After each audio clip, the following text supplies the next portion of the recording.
Hello, hello, hello, and welcome to At All Hours. I'm your host, Greg Ramirez, and today I'm joined by a very good friend of mine, an incredibly funny and incredibly talented stand-up comic who hails from Lexington, Kentucky, and is on the rise here in Los Angeles. Please welcome Carter Jarvis. This is episode 3.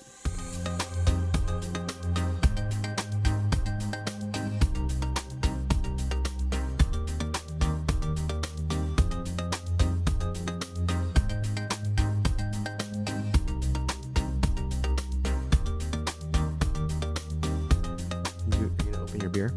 I've already got one I'm working on. This was my backup beer.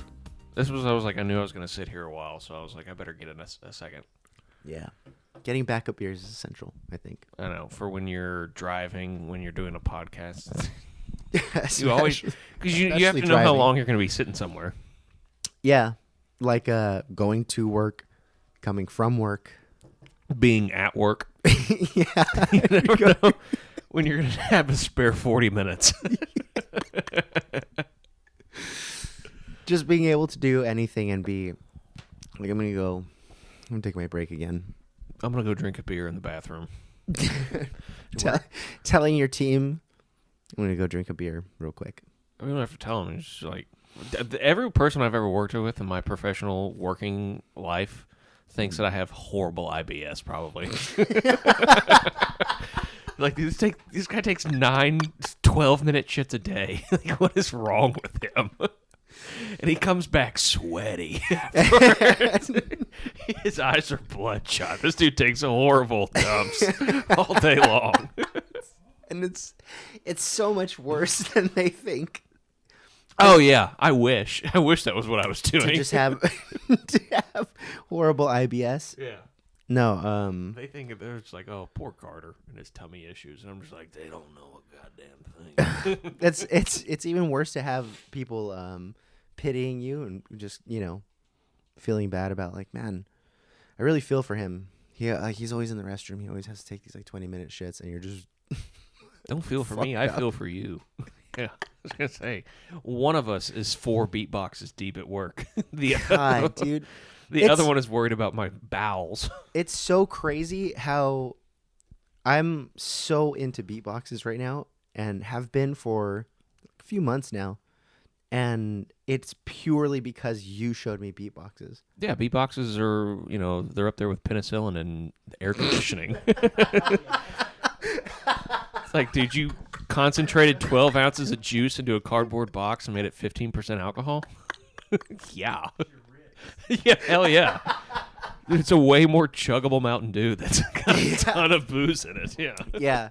I think when you showed me that, I was pretty into it at first, but like getting to a point where I was like, man, like I don't want to drink like 12 beers right now. No. To like, especially like getting like if I work late and I'm getting home by like 10:30, I don't want to drink, a whole 12 pack to get to a certain buzz, because it's going to just be either ridiculously like bloating or just, it's like I'm not drinking for fun and like for pleasure. Especially when you have to drive home, like you're going to have to piss when you get home and you're like, oh, I'm going to lose my buzz by the time I'm back. So like I better get it in as efficiently as possible. Yeah. Or like if you go, just kidding. Don't drink and drive, children. Yeah. This is satire. This is all hypothetical. This is purely I would never stand outside of a Whole Foods and drink a bunch of canned wine. Yeah.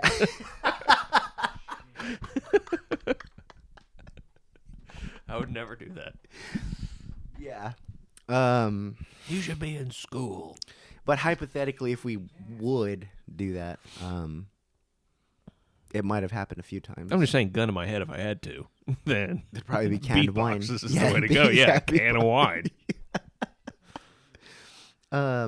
Dude, a little context for all these listeners.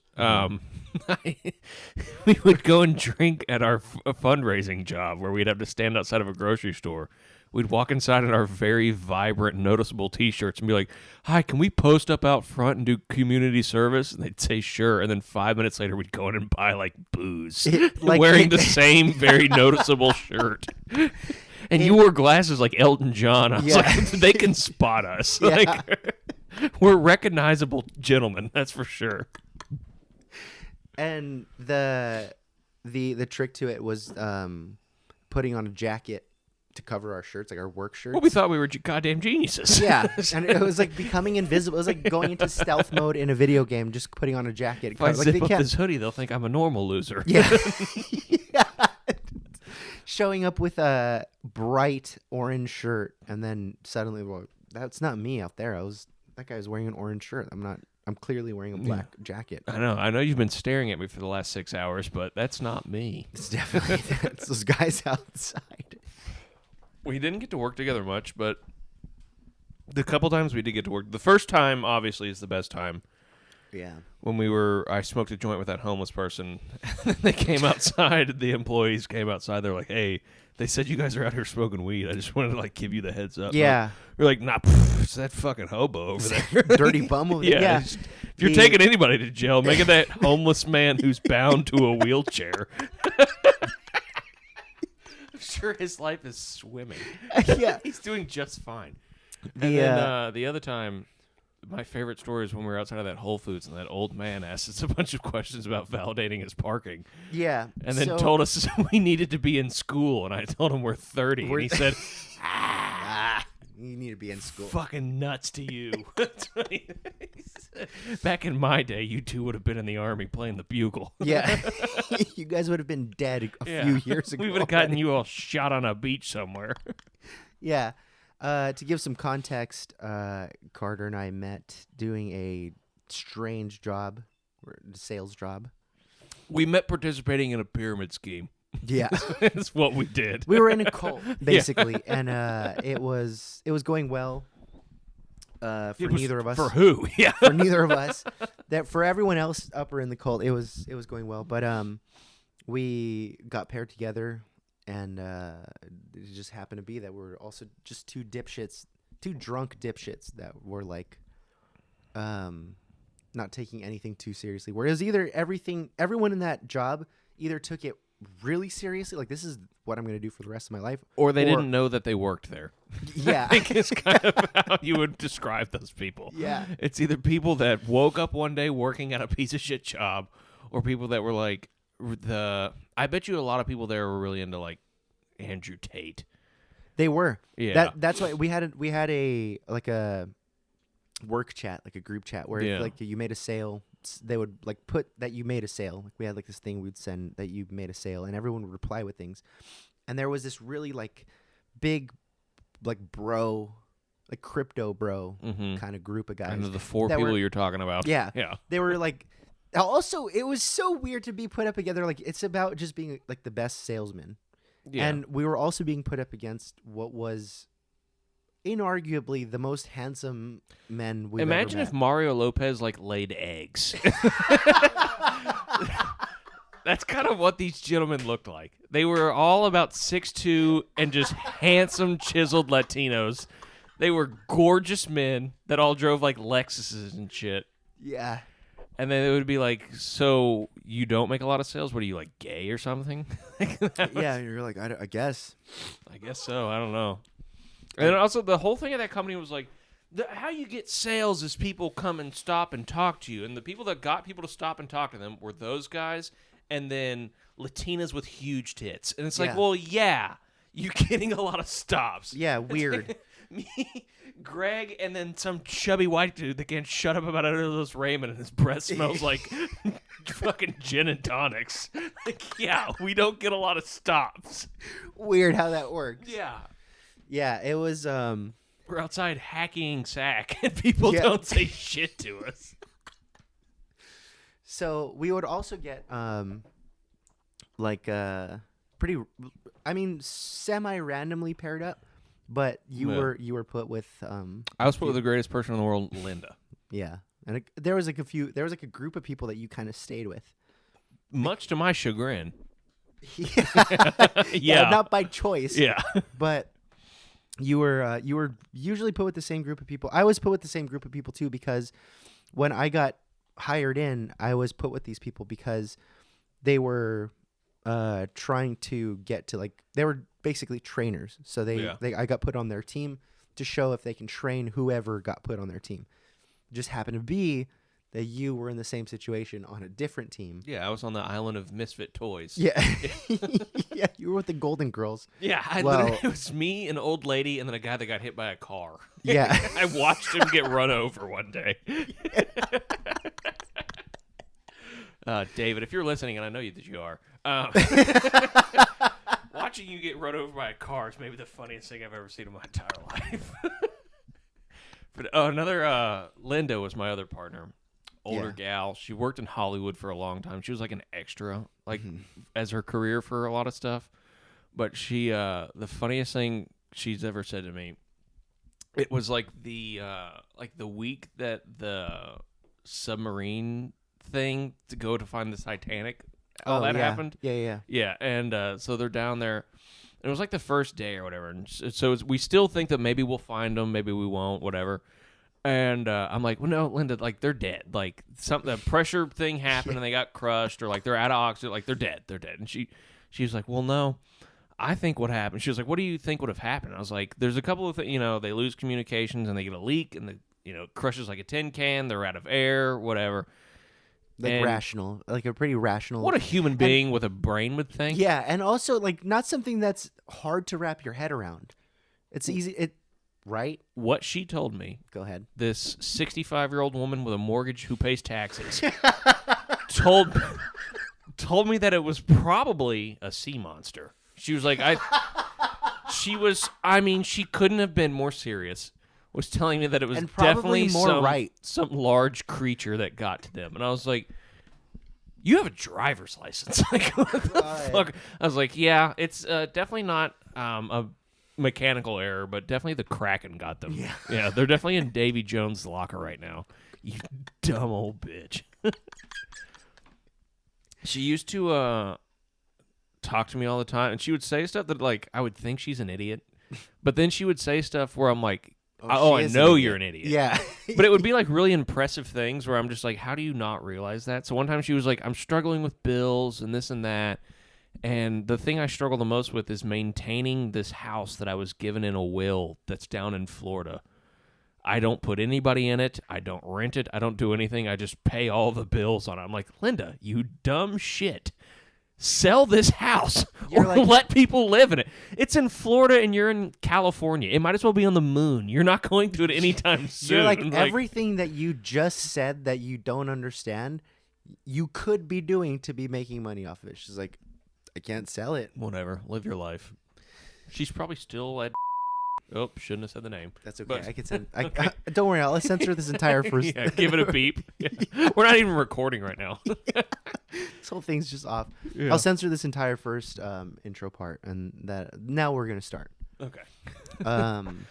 So at our job at our advertising company. That's another thing. Advertising company. They made it sound like I was going to be like Don Draper, like drinking scotch and smoking cigarettes in an office all day. Yeah. And then you get there and they're like, hey, go be the most annoying guy in the world and stand outside of a Ralph's with a fucking iPad. I thought at the time I was looking for, because I didn't quit Wells Fargo. I just stopped going to work. I just gave up on going there. You just, no call, no show? No, absolutely not. I just applied at Wells Fargo. Why? Health insurance. It's fair. You want to say it's fair? It's fair. Absolutely fair. Does she hate health insurance? No. Oh. We both worked at Wells Fargo. Down with health insurance. Yeah. Is she a witch doctor? No, she's just Mexican. Yeah, you got a cold? What if I shrink your head? Yeah. We both worked at Wells Fargo, and it was miserable. We worked at the call center, so it was just 8 hours of people being like, "Fuck you, you suck." That's your problem.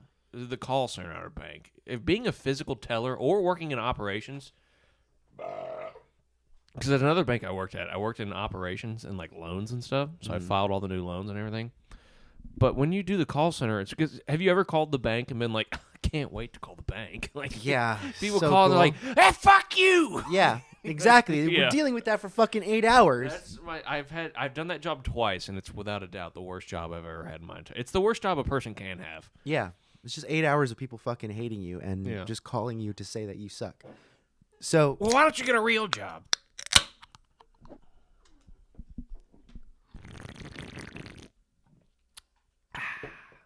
going to be the intro.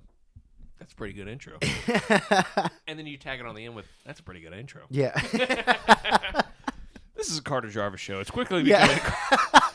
Welcome back to Carter Jarvis Quarterly. With my assistant, Greg. Yeah. Just the lowly assistant. Yeah, but you're like my Andy Richter to my Conan. Oh, fuck off. Andy Richter went to my college. What college did you go to? Columbia College, Chicago. You've been like in so many different places, and I've been in one place my entire life. I've been in 3 places. So I've been in I guess Lexington, it's Kentucky. I guess it's less than I thought. Yeah, I was in Lexington. I went to college straight out of high school at the University of Kentucky. Was going to be a poli-sci major. Mm-hmm. I can't tell you shit about politics. I don't know why I thought it. That's not surprising to me. Yeah, I know who the president is most years, and that's about it. I know, but the I left still and have the extremely right. strong opinions on Yeah. politics. Don't know a thing about it, but I've got some opinions. Welcome back to Carter's political podcast. Yeah. Welcome back to A Woman's Right to Choose My Ass.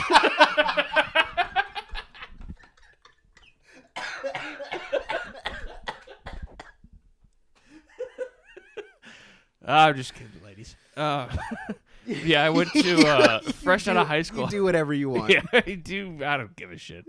Less babies in the world, the better, I say. I went to the University of Kentucky straight out of high school, and I think I had a 0.0 grade average come like Thanksgiving break. That's not surprising. My Having mom, known you I've for lived this long. 10 minutes from my house is where my college was. My mom would call me twice a week and be like, "What are you doing?" She'd like look at my grades online and be like, "Carter, what is happening?" She's like, "How do you have 8 zeros?" You're like, I don't know. It's just computers now. You know, these new fangled fakakta computers. But then, so I took a year or two off and worked at Old Navy. And then also as a assistant to like a I don't know rental property guy that like rented properties to like college kids and stuff. Okay. Side note, he told me the funniest thing ever one time. So I would have to like go to like these houses and like knock on the door and be like, "Hey, said you needed a new light bulb in here, whatever, this and that." Because it was a really small company. You had like 10 houses, but it was just the owner, him, and then me. So it was just 2 guys working. So I had to do everything. And he goes, one time, he goes, "You know, when you go to these houses, you got the key and everything. So you go, you knock real hard, give it a minute or 2. Maybe they'll come to the door if they're home, whatever.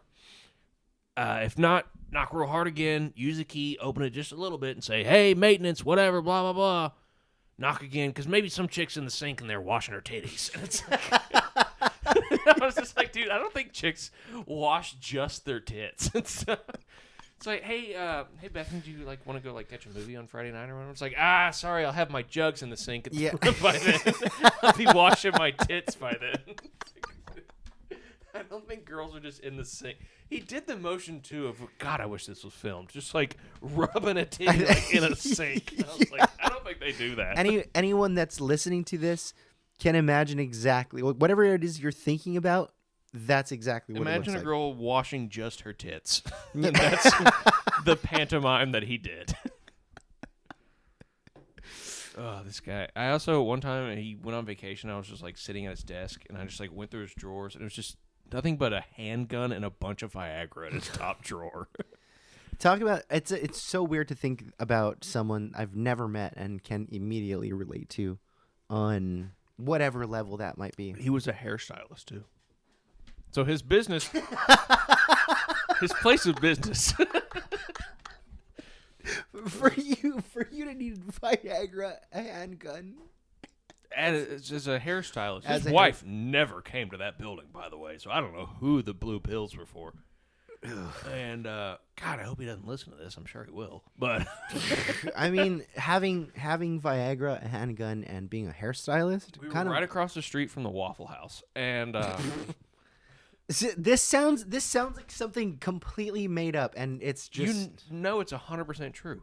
It's insane. And so his clientele was like mostly like older ladies, like my mom and stuff went there. Like your mom? Yeah, went there. my mother. Oh, That's what I mean by my mom. sorry. Never mind. Yeah, you know the rapper My Mom? Pop sensation My Mom. No, I meant My Mother. Continue. And so yeah, he like cut hair during the day, and then like kids would come and like drop off their rent like after like 5 o'clock. And he just had like a big Louisville Slugger and a handgun and a bunch of dick pills in his desk. I have no idea who this person is, but I feel like I can relate to them in some way. His name is. I know his first, middle, and last name if you need it.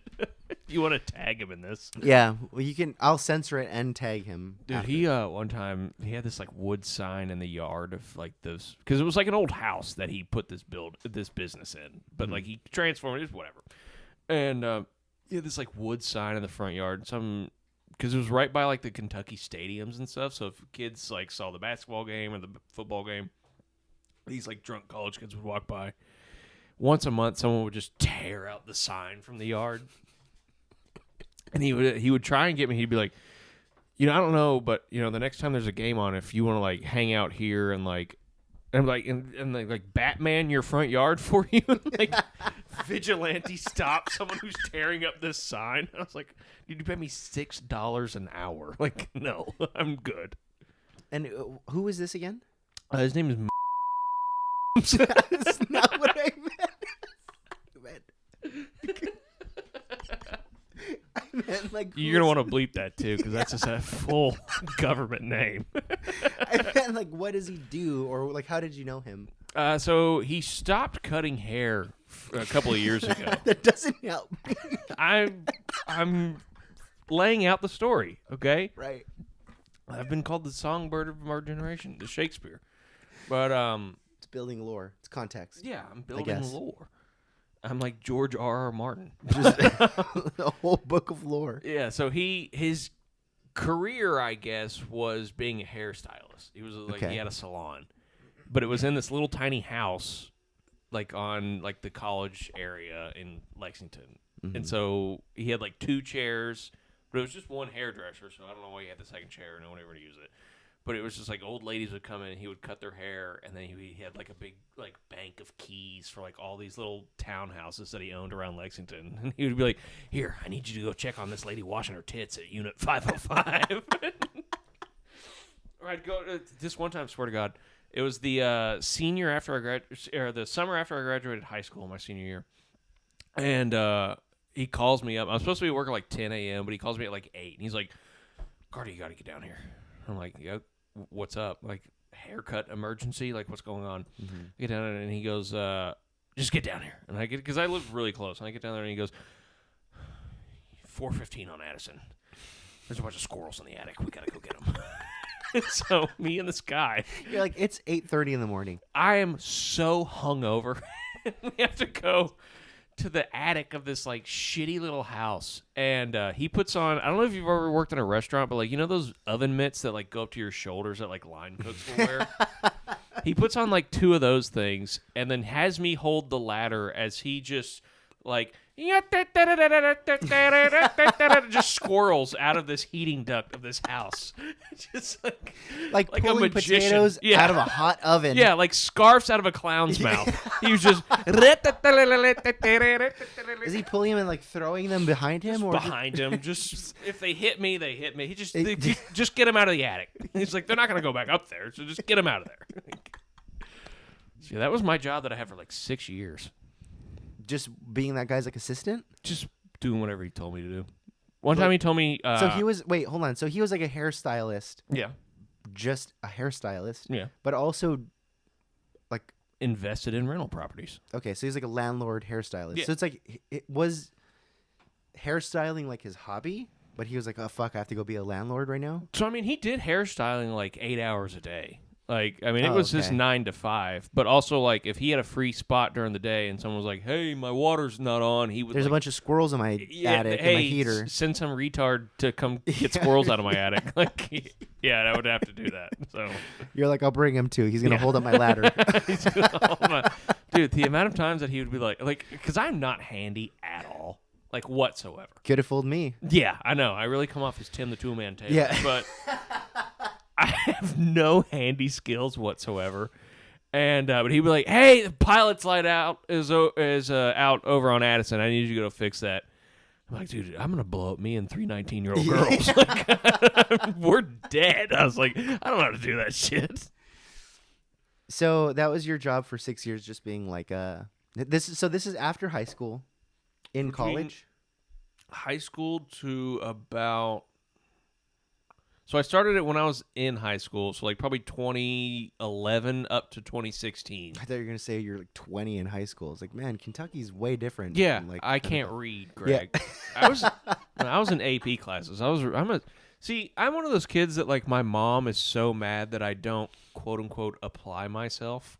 Yeah, my mom gave up on me. I'm one of those She's guys. like, I get was it. a joy to have in class. You know what I'm saying? Like one of those kids. I was not. When I was when I was a kid, like when I was like a small kid, I was in like gifted classes. Yeah, same. And then I got to middle school and like discovered music and masturbation. That's Yeah, kind let of- me guess. You also have ADHD? Probably. Yeah, It's been suggested. Yeah. So didn't really go anywhere with it. Was still even in high school was still getting like super high test scores. I could pass any test, didn't matter. But Not me. oh, you already bricked before then? So I was like, so weird. So like throughout, your earliest days, like I was always talkative and stuff. So I remember I had just a real battle axe of a teacher in kindergarten, Miss Hatfield. If you're listening, and I know you are, Miss Hatfield was a real son of a bitch, and she. It's so crazy to have like a vendetta with your, what is it, kindergarten teacher? Yeah. So I was 5. This was 1999. And I also think it's weird to be a 40-year-old woman and being like, fuck that 5-year-old. Yeah, I guess like, yeah. I remember the amount of times she would ask me, she's like, what's wrong with you? I'm 5. I've been on the earth for 5 years. I just got here. Yeah. Like I've had a drinking problem for more than 5 years. Like I was alive for 5 years. That's my problem. And I just remember her being so mean. And then it kind of gets a little better, but I remember 3rd grade just having a really rough time. And my parents came in and like we met with like a counselor, and they were like, "What's the problem?" And I was like, "I don't know. I just get like too much homework and stuff." And I just remember school being a breeze until about 8th grade, and that's when like actual math started, and I was just awful at math. No, that's when like it introduced like letters and stuff. Yeah, once it was like letters, and then learning Spanish was also I was terrible at. Math and foreign languages. I was always just like, I'll never need either, so I'm good. And look at you now. Yeah. Definitely called it. Yeah. You're in my country, damn it. Side note, there's a Subway right across the street from my apartment, and there's a girl in there. She's the front of the line girl that you like tell. Weird segue. It'll make Speaking of you're in my country. Speaking of you're in America, speak American. But there's this Subway right across the street from me, and the chick that's like first that you talk to that like gets the bread out and the type that you tell what kind of sandwich you want. Like the host of the restaurant. Yeah, basically. She's just like, what can I get you on? What size? What bread? And then you're like BMT, meatball, whatever. She's been in there the last half dozen times I've gone. She doesn't speak a syllable of English. Not a word. I mean, she doesn't know the word foot long. She doesn't know. Like, she doesn't know the key word. She doesn't know the word toasted. This girl, I mean, she speaks about as much English as I speak Mandarin. She doesn't speak a word of English. And God bless her. I'm not saying this woman doesn't deserve a job or that she shouldn't be in this country. I love her. If you can make it in this country and without speaking English, good for you. You're more determined and better than I am. But I'll get there and I'm like, hey, can I get a 6-inch BMT on honey wheat? And then we just blank stare at each other. At that point, she's just pointing at everything. It's just like a guessing game. This one? Stop me when I get there. Yeah, getting warmer, colder. But also, I'll walk in and she goes, hola, senor. And I'm like, really?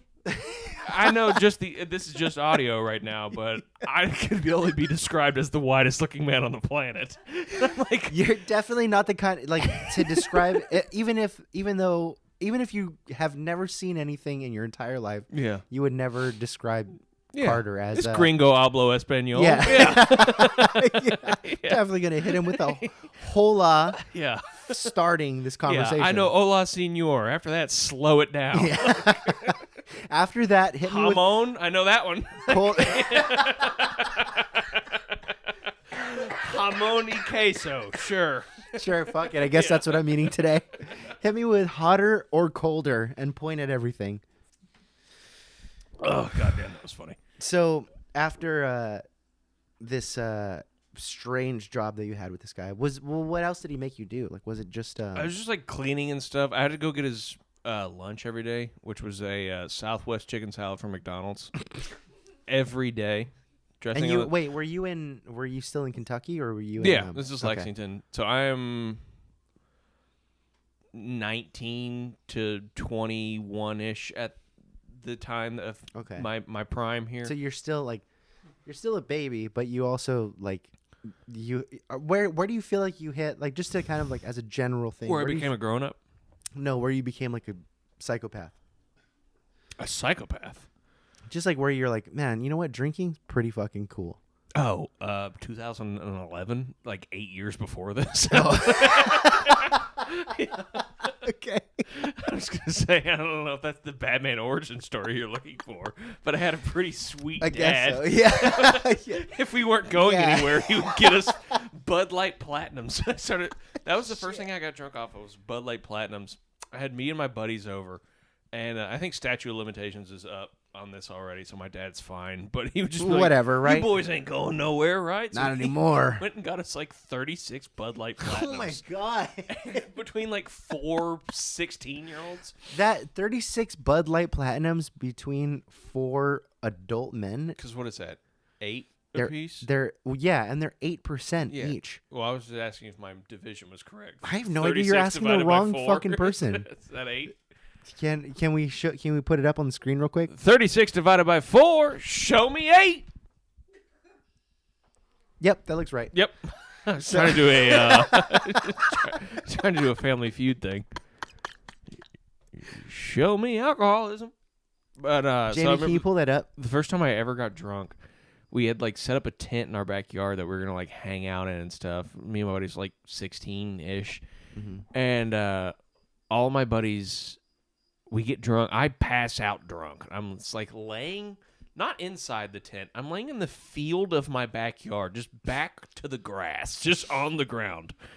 And I wake up. It's like 2, and nobody's around. My backyard is like an acre or 2 with woods. So imagine, I literally thought I was like a werewolf. I woke up in like cut up jean shorts, just like literally in the woods, just like, where the hell am I? Not again. Keep in mind, I've never been drunk in my life. I call all my buddies, they don't answer. I'm like, what the fuck? So I guess I'll go sleep in this tent tonight. I just crawl into a tent in my backyard. There's no blankets or bedding, or I'm just on that like canvas, like plastic floor of a tent, just laying there because I know my dad had locked the doors and everything. They finally come back at like 3, 4 in the morning. They're like, yeah, we went to the hookah bar. We got some chicks. And I was like, you could have woken me. And they're like, you're waking up like shirtless and sweaty. yeah, they're like, we just wanted to let you sleep. I was like, let me sleep. In the woods I was by in the myself? grass. I was like, what do you mean let me sleep? You just look so peaceful right now. I could have been washed away. Yeah, that's the caliber of friend I had when I was in high school. That's cool. But then after, come 2016, I moved to Chicago and went to film school and did all that jazz. Film school? How was film school? Awful. Just a waste of $80,000. Oh my god. No, it was really good. Was that what you were like trying to pursue before, like comedy, or like was I comedy still want something to. you wanted to do? So right now, I would say my dream, shot in the dark dream is to be like a writer of a sitcom. To have like Larry David is like my idol of a person, so like something like that, or a fraction of that success. But also, I love doing comedy. So yeah. Well, did you pursue like doing film before you thought about doing comedy? Or No, the were first they time I kind ever did comedy, I was probably like 17, 18. Oh, so that came first? Yeah, it was at shout out Comedy Off Broadway in Lexington, Kentucky. They had an open mic, and I was like, well, I think I could do that. It was like the week I dropped out of the University of Kentucky, and my mom took me to a Mexican restaurant because that was like our therapy place. Was like, let's go to, again, shout outs El Toro and the Bull. And we I know more Spanish than you thought. Yeah. Jamon? I'm fluente. Yeah. But so we go, and I was, because up to about a week ago, my whole career plan was to be a lawyer. And What? yeah. And then my mom takes me to this Mexican restaurant, and over fajitas, I was like, yeah, I think I want to be a comedian. And she was like, okay. What the fuck did you just say? And she was Over like, fajitas, yeah, Carter? she was like, cool. I definitely didn't pay for that first semester outright, but thanks. I'm just gonna go and eat that 10 G's. Yeah. And so a week later, I went and did stand up for the first time ever, and it went exactly as well as you think it would. Go on. Okay, so I get there, so I'm like, so it was after Kentucky. So I Well, was wait, about how old are 18. you? Okay, 18. About 18. And I get there and I find out that it's like a March Madness type bracket, and you have to go up against another comedian. And they give you 3 minutes, and my whole set that night was going to be about like the same vacation that my dad took us on every year to Daytona Beach. And my big punchline was like, I don't know if you've ever been to Daytona Beach, but it's kind of like if Detroit had sand. I thought it was a fucking ball buster. And so I get on stage. It's pretty good. I still do it to this day. I get on stage and I look out, and I don't know if you've ever been like on stage with like a light in your face. You can see like the first 2 rows, and then it's just a sea of just blackness where you can't see how many people in the room. Mm-hmm. And so I just immediately, I'm like, hey, my name's Carter. So my dad will take us to Florida sometimes. I get about that far, and I'm like, all right, everybody, never mind. I don't want to do this. I tried to put the microphone back down and just walk off stage. But the guy that I was going against that night, shout out Kenley Bidwell, he's the reason I'm doing stand-up to this day, stood there and was like, nope, turn back around. Pussy. He made me go back on stage, I think just because he wanted to win that night. Yeah. And he was like, no, you're finishing. You're not tapping out first round. Yeah. You're staying in. So I get back up there and I fucking shit my way through this one joke for like 45 seconds. But I get something out. They pity laugh or whatever. Yeah, they're like, okay, he's losing. This guy goes up, murders. And then afterwards, they do this bullshit where it's like, all right, clap if you think Carter would. And obviously everybody's like, what? I was like, please don't. That means I have to go again in like 10 minutes. Please don't. And they're like, well, I think Carter won. I was like, I am giving this win to Kenley. Yeah. No, he won. They're like, no, that's not how it works. It sounds like everyone's really trying to get you to win, Carter. Please don't do this to me. And then I did it for a little while in Lexington, here and there, because I mean, obviously, there's not a big like open mic scene in Lexington, Kentucky. Mm-hmm.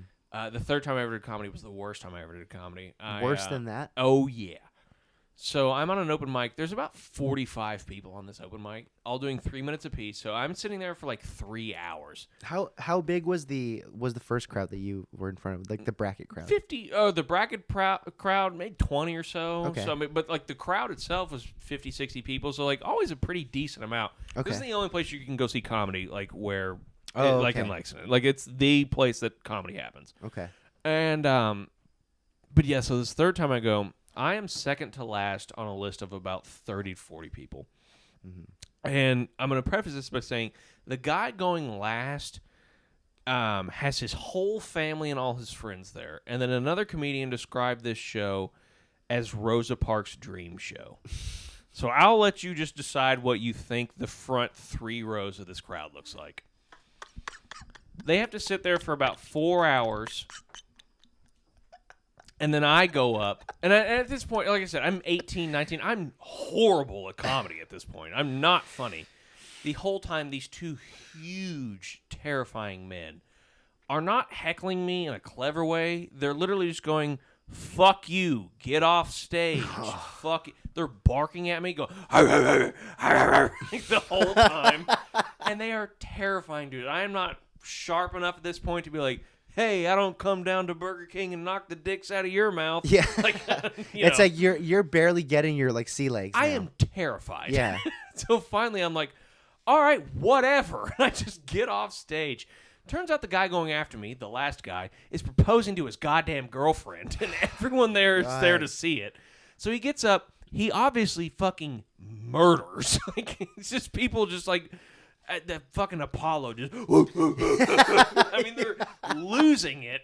And then he's like, this is my first time ever doing comedy, and now I'd like to propose to my girlfriend. She says yes. It's the greatest night of everybody's life. And I just fucking leave, and I'm walking outside, and who is it but these two dudes, and they go, hey, I mean, they basically went, hey, nice to see you, and they go, good stuff tonight, fucking asshole. And I was like, thanks, guys, for coming out. if I wasn't a 100-pound 18-year-old, I'd have something to say to you, too. If you guys didn't scare the absolute shit out of I'm me. going to get back in my mom's car and drive back to my mom's house. My mom's going to be so pissed when I hear. I was going to say, I told her I'd be home at 10, and it's 3:30. Have you had a bad show, do you think, since then, as bad as that? Or do you think it was just like not at as least- bad as that, but yeah, I mean, if that's what people always ask that, like, people that, like, don't do comedy. Like, when I go home and, like, see, like, family, like, some aunt or whatever, and she's like, have you ever done bad? And it's like, 3 You're like, nights every- a week. every day of my life, man. Yeah, constantly. If I do have bad done when I'm bad. not even doing stand-up. Some days are just, I've just had horrible days every single bomb day. in person in front of people where I'm like, hey, what about us so-and-so? And then people are just like crickets, and I'm like, I do stand-up comedy. yeah, hey, people pay me to do this. Yeah. Dude, my girlfriend, since we spend so much time together, she like knows what things I've said before, like as a bit, and then we'll be at a party. Do you do that with him too? Where he's like at a party, he's like, what's the deal with fat people on airplanes? Am I right? And you're like, Do I say that a lot? Yeah, you do. It's See, always the same. that's my trick, is that I am a liar. And if I know you haven't heard this particular story, and I'm like, what would Greg really like this story to end like? And then I kicked his ass, Greg. Like, What if oh, yeah. Because I know my girlfriend's not here. If she was here, then I'd be like, and then he and I settled it very amicably. Yeah. I was like, I kicked his ass. You're like, no, you fucking didn't. Like, dude, my girlfriend, I'll be talking to her, and I'll be like, yo, sit down. So get this about work today. You saw him walking in, and then I see Greg, and I'm like, yo, Greg, what's up? She's like, you have said this 500 times out loud to yourself today, haven't you? You're like, shut the fuck up. I'm talking. It's like, don't look at that notebook, but yeah. But yes, I have. didn't write this down. Yeah. But I'll tell her something. She's like, you're trying to work a bit out on me right now, aren't you? It's like, no. She's like sitting down on the couch in front of the TV, and you're standing in front of the TV, and you're just like, hands in my pockets. So Yeah. you ever been to a baseball game? yeah. Dude, I was on a plane the other day. And Walking up and turning the TV off and holding their TV remote in your hand. hey. Yeah, so So my wife likes to talk after sex. Hey. She called me from the hotel room. Hey, how you doing? Hey. she's like, you're like, no, I'm just telling you about my wife. Yeah. My wife. She's like, you don't have a wife. Not that you know. She's like, you got drunk and watched Caddyshack today, didn't you? You're like, I'm still drunk from watching Caddyshack earlier today. So I do all my work at night. I'm drunk during the day. I don't want to stop drinking at 3 p.m., so I'm good by 5. yeah.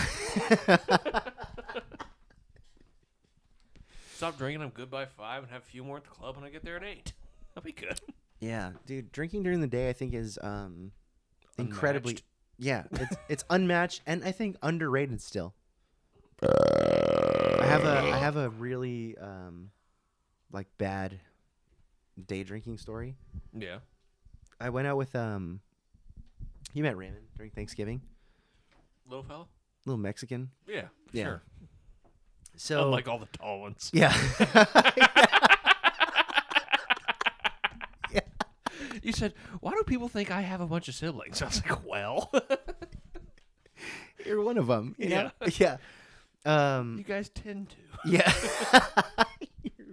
Capacity for breeding. I think I don't remember how old I was. Because I'm like I think I'm like 2 or 3 years older than Raymond. Noel, do you know how much older we are than Raymond? Yeah, like 2 years. Okay, like 2 years. How old are you? 31. Okay, you're the same age as my girlfriend. Nice, hot. I was gonna say. And did you have to wheel him around to his appointments and stuff like that?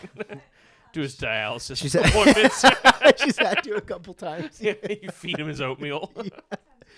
Yeah, a couple times. So I think I might have been like I want to say like 23, 22, something like pretty early 20s, and had gone to I was hanging out with Raymond. I think he had spent the night before at my apartment in Whittier, and we took the bus to Santa Monica, or no, to Venice. God, that was a trash sentence. Yeah. We took the bus to Venice. Yeah. Got there, and I think it was like 7 or 8 in the morning when we got there. Probably like 8 in the morning. Why? Because what else did we have going on? Sleeping? No, I had. Were you other, like doing I had drugs the night before? Yeah, that's why I was like, well, that's the thing. We're going to the beach, and I was like, let's go get day drunk at the beach. So we go, and there's a liquor store that's like right on the beach. It's like on the little like Venice Strip. And I go up and I buy. So stupid. Even thinking back, I remember thinking how fucking stupid I was that day too. But I go and I buy. I think it was like a 6-pack of like Lagunitas, or no, it was I think it was Lagunitas, like a strong IPA. And The Maximus. something. Good. Yeah. It was like 9%. Sponsored. Beatbox sponsor. Hey, Lagunitas Beatbox, if you're listening, and I know you are. Whoever's better. Yeah, hit us up. Yeah, let us know who's better. Have you seen the CEO of Bang Energy? Yes. God, dude, do not. I'd rather never have a sponsor than have Bang Energy sponsor me. Unless go they on. want to sponsor me. I was gonna say, never Absolutely. mind. I was gonna say something bad, but this is being recorded. Go You ahead. can- You got drunk at the beach. You can say it. I can censor it or use it against you. One of my favorite jokes on this podcast is people talking about how like people get mad at like Target will like sponsor Pride stuff or whatever and that sort of thing. And this guy on a podcast I listened to was like, people are fucking retarded. Pepsi would sponsor a Klan rally if it thought it would make them $1. He's like, these people don't give a shit about these causes. Like, Just want to get fucked up. yeah. So that morning we get there, and I go and I buy like I think it was like a 6-pack of like Lagunitas or something, and I'm still like pretty green like when it comes to drinking. Like I'm like I said in my early 20s, and you get the bottle and it's like dark brown, right? So I get that, and then I'm like, I think I'm gonna be smart, and I get bottles of soda to like drink them or empty them out, and then pour the beer in there to drink them out. Oh, so you're stupid. Pretty much. So I get. What was the soda you got? Because the bottles are dark, so you got Pepsis or something? I got Dr. Pepper. Jesus Christ. Oh, this isn't beer, officer. This is just a bottle of piss. Yeah. Dude, you got to get Canada Dries or something. So I get 2 like of like the 1 liter bottles of like Dr. Pepper, and I take them and we drink some of them and pour them out. And I'm like, okay, well, obviously I'm a genius, so let's open the beers and pour them into the plastic bottle, so it doesn't look like we're drinking beer. Then it looks like we're just drinking piss. Yeah. So, and obviously also, Which isn't that weird on Venice Pool. it's a lot less. Yeah. It's a lot less conspicuous than drinking beer. On like if someone sees you just drinking piss, they're like, whatever. I'm not dealing with that. But so like I said, I'm still like really like green with drinking. I'm still pretty new to like, marathon drinking. Uh-huh. And also it's like drinking like a Budweiser versus, which is like 5%, versus drinking A big, thick, heavy IPA. yeah, it's like 8 or 9%. At 8 in the morning, we go and we're like hanging out at the beach and just starting to drink these, and we're young. We think like, man, this is so fucking sick. We're getting drunk at the beach during the day, and we're I think hammered, like not just like buzzed or like coasting on a Like butt, you're drunk Yeah. at maybe 11 in the morning. Oh no, you know what? We didn't take the bus there. I just realized this. You because drove? He drove because he okay. had my friend Oscar's Echo. So we drove in the morning. So super early in the morning. I can't believe I forgot that. The only reason I remember that now is because after that, once we got there, we parked, got whatever, and we were super hammered, and we just kind of spent the day there hanging out.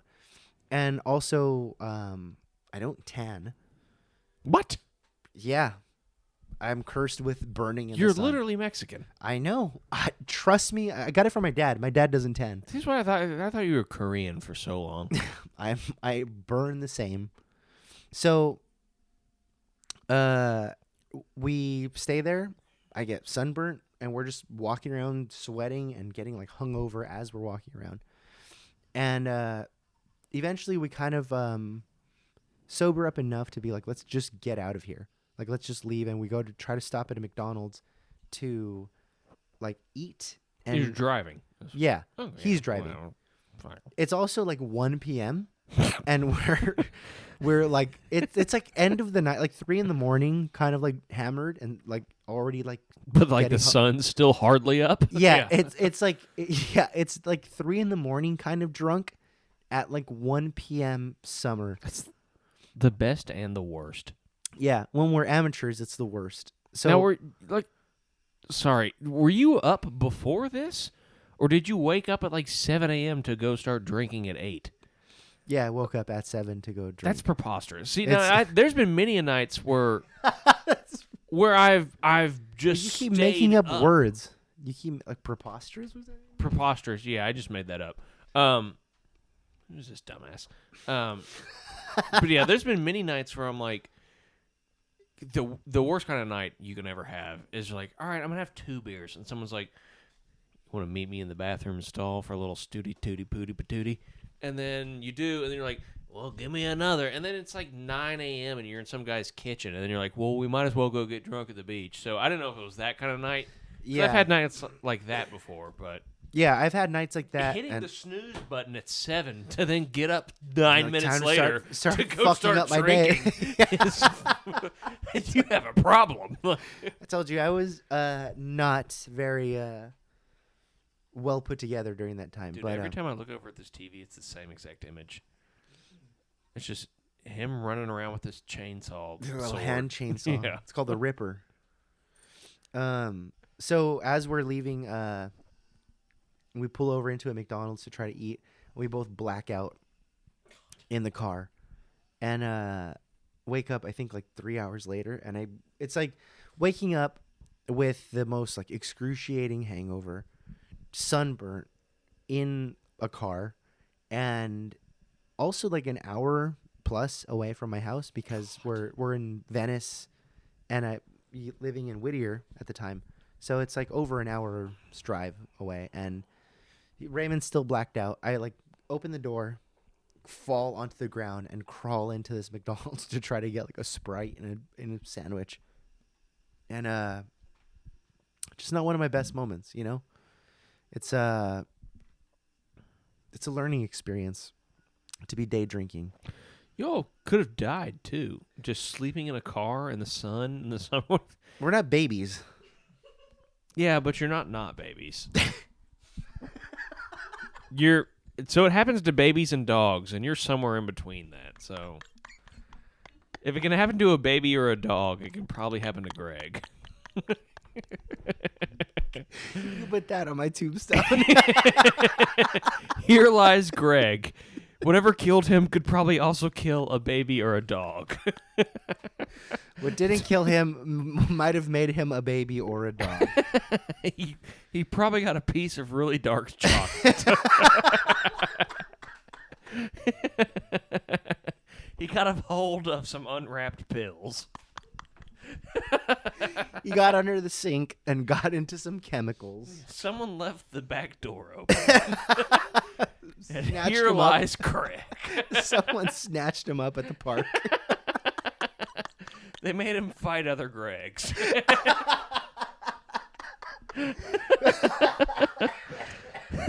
Michael Vick got a hold of him and a few other Gregs and made them Former fight. Atlanta Falcons quarterback Michael Vick got his hands on Greg and made him fight other Gregs. In a Greg fighting ring. Yeah.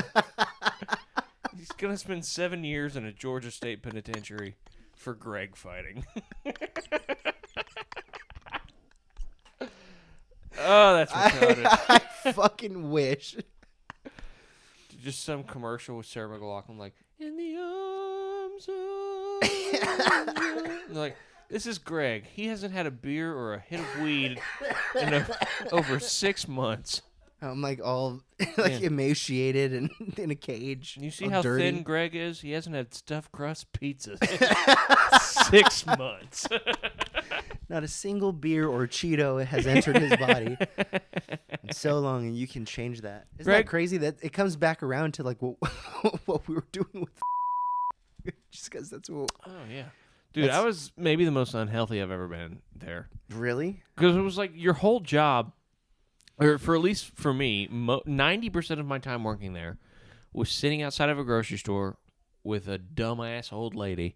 Mm-hmm. Shout out Linda, if you're listening, and I know you are. But I'm gonna have to censor so much of this, this podcast. You don't have to. No, she's gonna sue me. Yeah.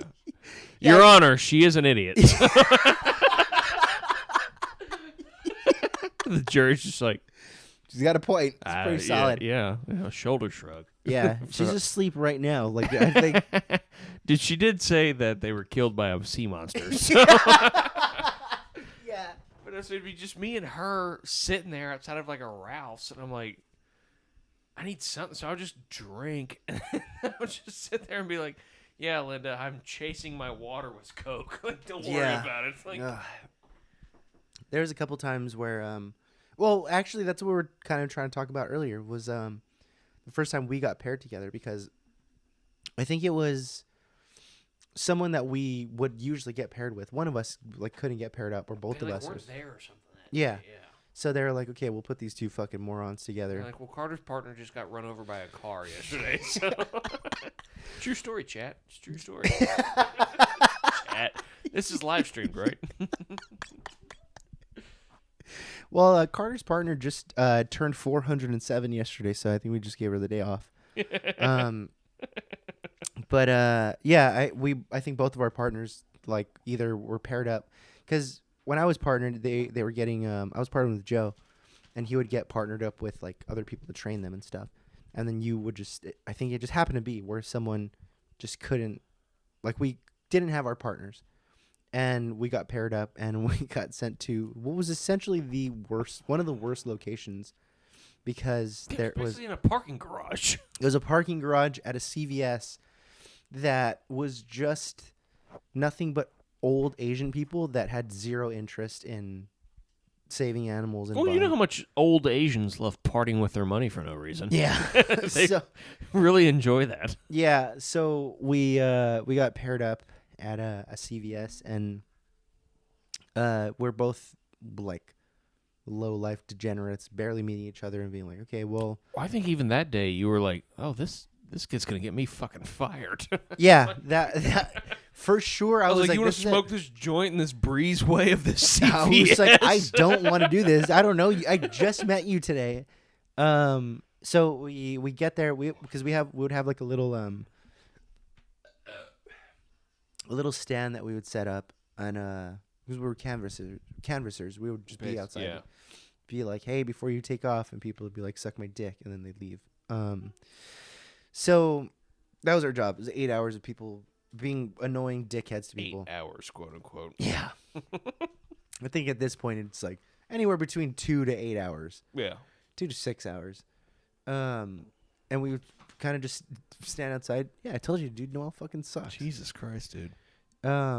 So we'd stand outside, and normally, under regular circumstances, you'd be outside and you'd try to engage with people as they go in and out of a store to try to get them to stop, to talk to you, to sell them whatever it is that we're selling. We're doing ASPCA donations, stuff like that. American Society for the Prevention of Cruelty to Animals.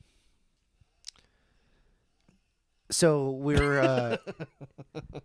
were doing that, and this is the first time that Carter and I got paired up, and we are just like I kind of feel like I think at the time I knew like that you like drank while you were doing sales and stuff, so I already kind of like anticipated something like that, and so going into it, we go there, and the other people I'd worked with, they're like, you could do whatever you want, just try to keep it low key. Because you don't want to get kicked out of your spot, and then he goes back to our boss. It's just like a bigger thing. So, which at the time I had already done stuff like that, and it was like, okay, well, I'm gonna, make sure I take off my uniform and go to like a liquor store down the street, pick up whatever, and then come back. So we get to CVS, and within 10, 15 minutes of being there, Carter looks at me and he goes, I'm going to go inside and get a boxed wine. Do you want anything? And I'm like, I'm good, I think. I don't think I got anything. I was like, I'm good. And then you go, okay, and walk in from our booth like straight into the store. Making constant eye contact with the security guard. Yeah, like... It's like I'm walking him down the baseline. Yeah, like we just got there and set up. We're like, thank you so much for letting us be here. And then I have one of them boxes of wine. Yeah, and then you get a 13% box of Chardonnay that's warm off the shelf. Warm. And then you're like, thank you. And then go outside, crack it open. Just looking at him. Yeah. Drink it in, drink half of it in a first drink, and then sit back. And then I'm like, well... And then I make you take a swig like you're an undercover cop, and I'm trying to make sure you're cool with smoking crack or something. Yeah, I need to spit in your mouth right now to see if you're cool. Take a hit so I know you're cool. Yeah, so I was cool, and decided as soon as I tasted it, was like having like a taste for blood, and I was like, I gotta go. I gotta get my own box of wine now. Yeah, because you're like, what am I gonna stand here all day sober? What am I gonna drink his wine too? Exactly. Yeah. No. I just got a taste for it. Like I gotta have it. So I go in and get my own box of wine. I think I'm slick. I get a pack of gum. Doesn't matter because right afterwards, did you found a joint? Like yeah, on I the just wall. found it on the windowsill. Like yeah. Yeah. I saw like a big fat like 3/4 of a joint that I was like, oh, that's clearly something that like someone forgot about. Yeah. You This know? is like 2 hours into us being there. This is also peak fentanyl era, so I was like, Yeah. whatever, smoke. That's a good way to describe it. Yeah. This is like peak fentanyl era, so naturally I was like, whatever. I then asked one of the employees for a lighter. Yeah. So we're outside. We're like both a box of wine deep, and Carter finds a joint on the windowsill of like on the like black part of like the entryway to like CVS. So like to give like a description of it, there's like the walkway where you walk up, but then there's like this like long like ramp to the left that's like all like sheltered off, right? So there's like this long descending ramp that kind of curves off to the side, and then to the right of the entrance, it's still flat. It's usually like where the carts go, like a little cart corral, and then there's like it just kind of goes off onto the sidewalk. So Carter finds his joint, and then I was like, do you have a lighter? I'm like, maybe in my car. I might have one. I don't know. And he goes, Not fast enough. Gotta smoke it now. I need now. So a lady comes out of CVS and goes down to like the little like ramp around the corner. She's smoking a cigarette. Carter goes, I think I'm gonna go ask her if I could use her lighter. And I'm like, all right, go for it. Whatever. Like, yeah, whatever. I'm ready to lose this job. And Carter walks down the ramp. He's talking to her, shooting the shit, lights it, comes back up, and starts smoking it right in front of the store. And I'm like, I mean, damn near in produce. Yeah. Smoking this joint. Just standing right in front of the entrance, and I'm like, we just got here. I just met this fucking asshole, and he's like already just doing the worst things in the front of the store. So doing the best things. So he's like, do you want a hit of this? I'm like, the fucking window joint? No, I'm good. And he goes, whatever, and walks Hey, away. you want to smoke this fentanyl Yeah. that I found on the ground? I'm going to smoke this fence stick. So he goes, whatever. He calls me some sort of a slur. Walks Don't away. make me sound like a racist. And I didn't say it had to be a racial slur. Okay, true. So he walks away. And There's a sexuality slur. Guess which one?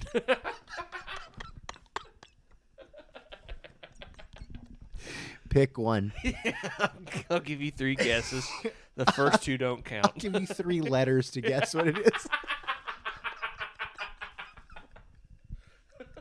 A, O, and T.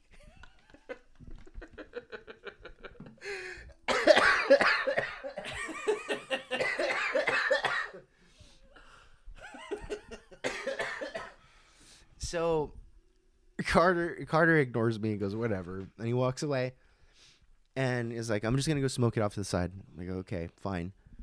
He walks away and there's a homeless guy who's like a wheelchair bound homeless man far off to the side, like asking for money. And Yeah, he's crippled as could be. yeah, Carter walks up to him and is smoking. Like I don't know this side. I just want to tell my side of it, and then you can tell your side. I see in the distance you standing next to him. You're smoking this joint, and you just kind of look at him, say something to him, and then pass it to him, and then walk back. And that was the end of it with you smoking the joint. But then a little later, someone comes out of the store, the cool manager. He's like ginger guy, remember? Yeah. The ginger guy that talked like a black He's guy. like, hey, I think, man, I think they. Yeah. He was like, yeah, I think they smelled you all smoking weed or something. Yeah, he comes out and he's like, hey, were you guys like smoking weed out here? And I go, no. There was that filthy fucking bum over there. Yeah, and he goes, well, look, my manager said that he smelled someone smoking weed. He thought it was you guys. And I was like, we're saving animals. Honestly, which one of us do you think is a drug addict? Me or that filthy asshole in that wheelchair over there? Yeah, and that cut to like this like old guy who's like never gonna walk again and is like on his last years. Just getting his teeth knocked into the hood of a police Yeah. car. Yeah. No, that didn't happen, chat. Yeah. That didn't happen. Yeah. He's fine. He just got arrested. Yeah, I'm sure he's doing fine. I'm sure he's in hell now where he belongs. What happened when you went up and talked to that homeless guy? I just went that way to go like smoke that joint or whatever, and then he was standing there, and he was like standing. I'm using that word loosely. He was sitting there in his wheelchair, and, Standing in his wheelchair. Yeah, yeah. He was jogging in place in his wheelchair. He was juggling his wheelchair And right now. he was just, kind of like, hey, man, you got $1. And I was like, no, not really. And he's like, You're like, why don't we cut out the middleman? Just I was going going to say, do you just want drugs? Yeah. I was like, You here, like fentanyl? you want to hit this, whatever? And then I think I just remembered that guy saying that someone said we smelled like weed or something. So I was like, yeah, you hold on to that, Chief. Yeah. Yeah. Just went back to our table. I was like, yeah, that's yours, especially if anybody asks. Go for it. That's all you. You're Yeah. the one that started it too. And that's when we when the guy came out and was like, hey, just so you know, like my manager, like I'm cool with it. And I I'm said, cool. whoop, that guy over there.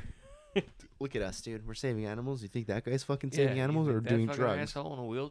He's in a wheelchair. You think he's a good person? Smoking weed, probably. Smoking weed in front of a CVS. Yeah, he probably does drugs. That's why he's in that wheelchair. I just saw him throw away 2 boxes of wine right now too. Piece of shit.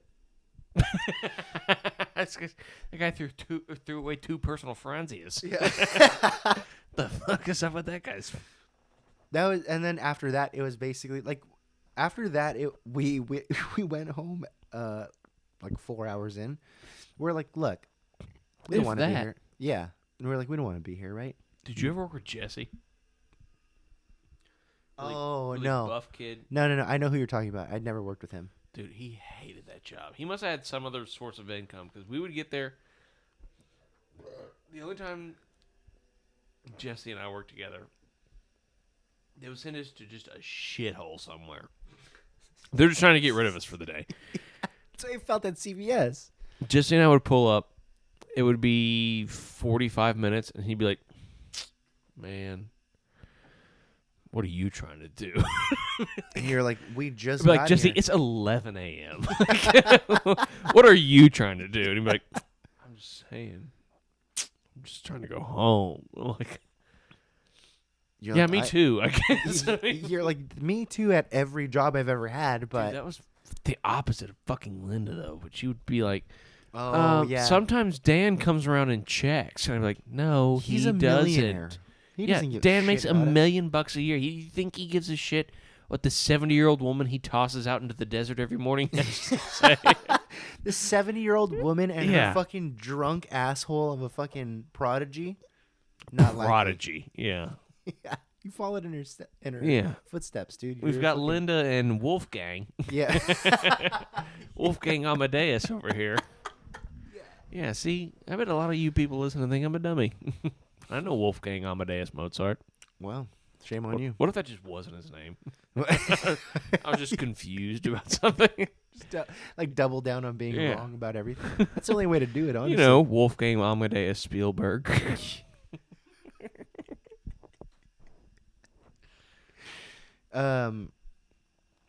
Yeah, there was a ton of cool people, man, that worked with us. You'd say a ton. I wouldn't say. I'd say I met you and I hang out with you. That's about the extent of Yeah, it. I'm always the coolest guy at work. Every single time after that, there was too, like us, Joe, Moises was a cool guy. Yeah. There was like a couple other people that I interacted with that were pretty cool, but it was just kind of like it was also kind of like you never got paired up with the same people. And the problem was also when you get paired up, it's like when you and I got paired up, it was fun, but it was like I'd rather go have fun somewhere else. Like I just want to hang out with you. Yeah. Because like especially when we got paired up a couple times, that's why we stopped getting paired up, because they were like, you and Carter just do not perform together. And I was like, I could have told you that. Yeah, that was like me and Jesse. They were like, hey, I noticed that you and Jesse don't get one single sale ever. It's like, yeah, because we sit in his car and like smoke a bunch of bowls and stuff, and then we And go then get we go burritos. home. Yeah, and then we go after home. like 3 hours. Dude, we fucking one time showed up to some Walmart, and he was like, what are you trying to do? I was like, I don't know, I'm pretty hungry. And he goes, place over there makes really good burritos. So I was like, okay, cool. So we went and ate burritos, and he was like, you really want to set up today? And I was like, Not really. no, we didn't even set up. You're Sorry, Dan, if you're listening, and I know that you are. He but won't. He won't. Or he will, and he's gonna be like, "No shit, idiots." Guess what? You don't work here anymore. Yeah. Dude, He's gonna be like, "I knew the whole time." have you ever been fired? No.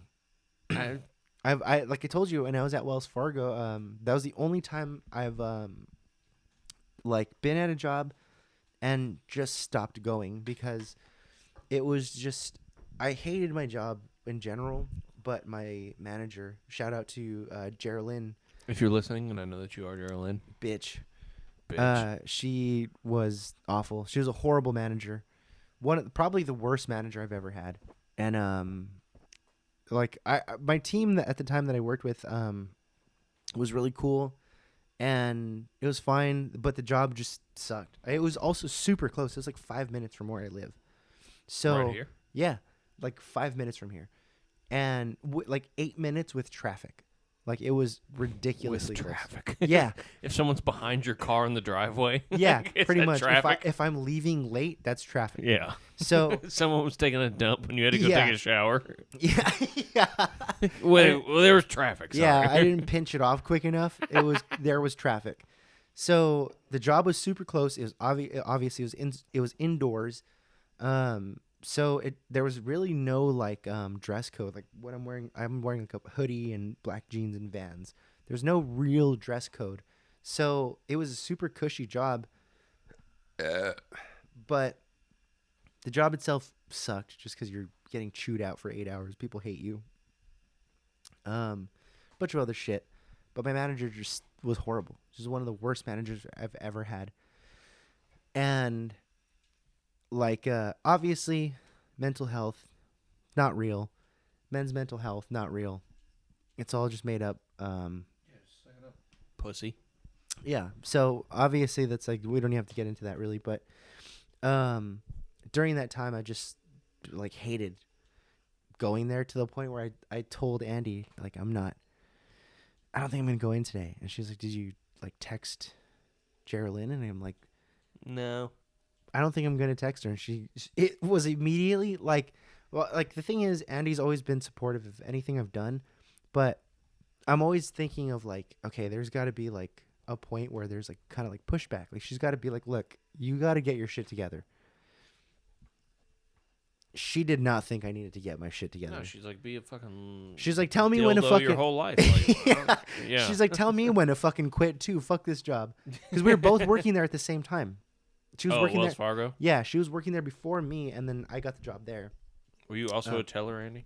Yeah, well, I was just like on the phones all the time. Like, you know the number in the back of your card? Yep. Like the call center people. Yeah, basically. Yeah, I did a lot of that. she worked in the Spanish call queue. They were much nicer. Yeah. I worked in the English call queue. I don't know if you could tell.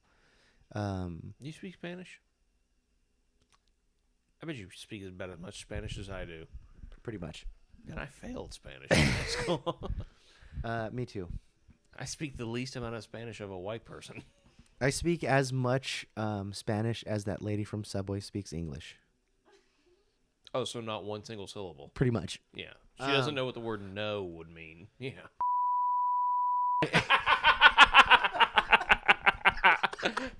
Yucky. You guys heard it Let's here cut first. that out. Your Let's host is. Don't Thank cut you guys shit. for watching today. Don't cut shit out. You heard it here first. Greg is. Shit. So, when I was at Wells Fargo, I hated it and just didn't go in. And Andy was like, "Fuck it, just don't go in."